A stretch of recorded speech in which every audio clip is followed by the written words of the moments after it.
We live in an era where your attention is the most valuable currency on earth.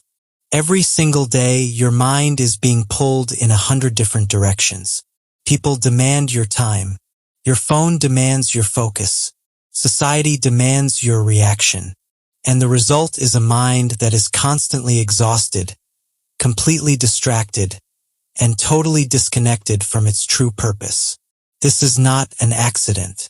The modern world is designed to scatter your focus. It trains you to be highly responsive to everyone else's emergencies while ignoring your own mission. You say yes to requests because you want to be seen as reliable. You fear the social consequences of saying no, so you compromise. You give your energy to everyone and your attention to the endless noise. Your mental clarity is destroyed. You become a prisoner to the demands of the crowd. But there is a different way to operate, a way that requires absolute mental discipline. Jesus provided the ultimate framework for guarding your focus. His life was a masterclass in psychological boundaries. He did not let the crowd dictate his schedule. He did not let the expectations of others hijack his purpose. He possessed a level of mental fortitude that allowed him to walk away from immense pressure.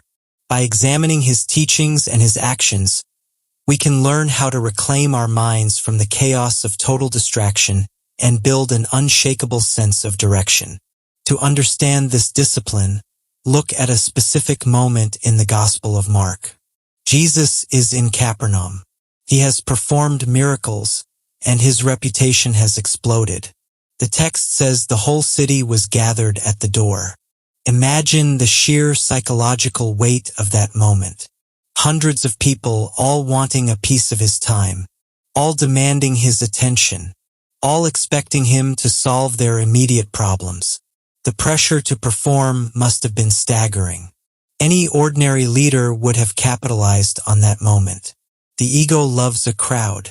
The ego wants to be needed. The natural human reaction is to step out, soak in the adoration, and give the people exactly what they are demanding. But what does Jesus do? The next morning, long before daylight, he gets up, leaves the house, and goes to a solitary place to pray. He completely disconnects from the noise. He intentionally walks away from the overwhelming demand of the masses. When his disciples finally find him, they are frantic. They say, "Everyone is looking for you." They are effectively saying, "What are you doing?" The crowd is waiting. The opportunity is right here. His response reveals the core of his psychological strategy. He does not apologize for making the crowd wait. He does not rush back to please the masses. He simply says, "Let us go somewhere else to the nearby villages so I can preach there also. That is why I have come."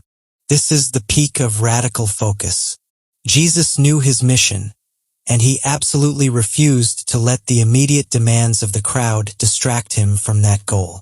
He understood a truth we spend our lives ignoring. You cannot please everyone, and if you try, you will destroy your purpose. Saying no to good opportunities is the only way to say yes to your ultimate mission. Jesus was driven by the clarity of his calling, not by the expectations of the crowd. We see this exact principle of elimination in his teaching about Mary and Martha. Jesus visits the home of these two sisters. Martha is completely overwhelmed by the details of hosting. She is rushing around, trying to make everything perfect, and letting the immediate pressure control her emotional state. Mary, on the other hand, simply sits at the feet of Jesus, listening to his teaching. She ignores the chaos entirely. Martha becomes frustrated and demands that Jesus tell Mary to help her. But Jesus looks at her and says, "Martha, Martha, you are worried and upset about many things, but few things are needed, or indeed only one. Mary has chosen what is better, and it will not be taken away from her." This is a devastating critique of the modern mindset. We are all Martha. We wear our busyness as a badge of honor. But Jesus cuts through that illusion and points to the absolute necessity of singular focus. Only one thing is truly needed: the ability to identify that one thing and to aggressively eliminate all other distractions is the foundation of true mental strength. If you chase every distraction, you master nothing. If you try to carry every burden, you will eventually collapse under the weight. You must choose the better part, and you must protect it fiercely. Jesus reinforced this requirement for extreme focus in his teaching about the narrow gate. He warned that the gate is wide and the road is broad that leads to destruction, and many enter through it. But small is the gate and narrow the road that leads to life, and only a few find it. The broad road is the path of total availability, constant distraction, and people-pleasing. It is letting the crowd decide your direction. The narrow road requires massive mental discipline. It requires saying no when everyone else is saying yes. It requires walking away from the noise, even when the crowd demands your attention.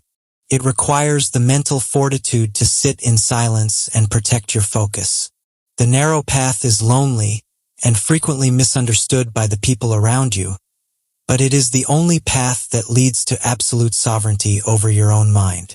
How do you build this level of radical focus today? How do you protect your mind from the endless demands of the modern world? First, master the art of the strategic retreat.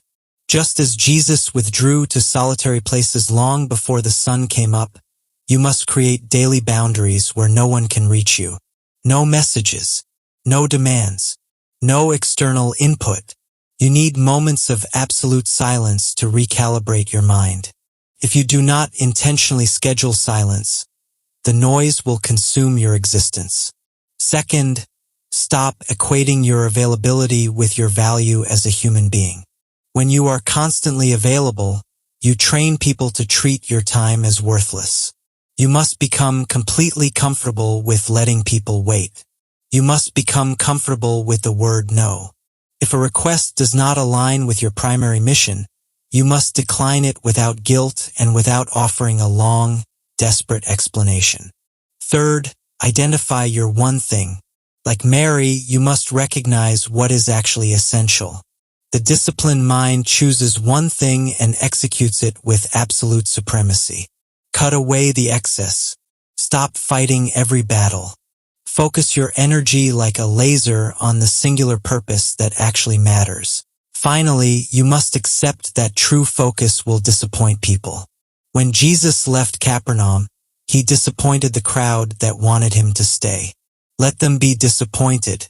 You are not here to manage their emotions. You are here to execute your mission. The world wants your mind scattered and endlessly distracted. The crowd wants to pull you in a million directions. But you are building a mind anchored in truth.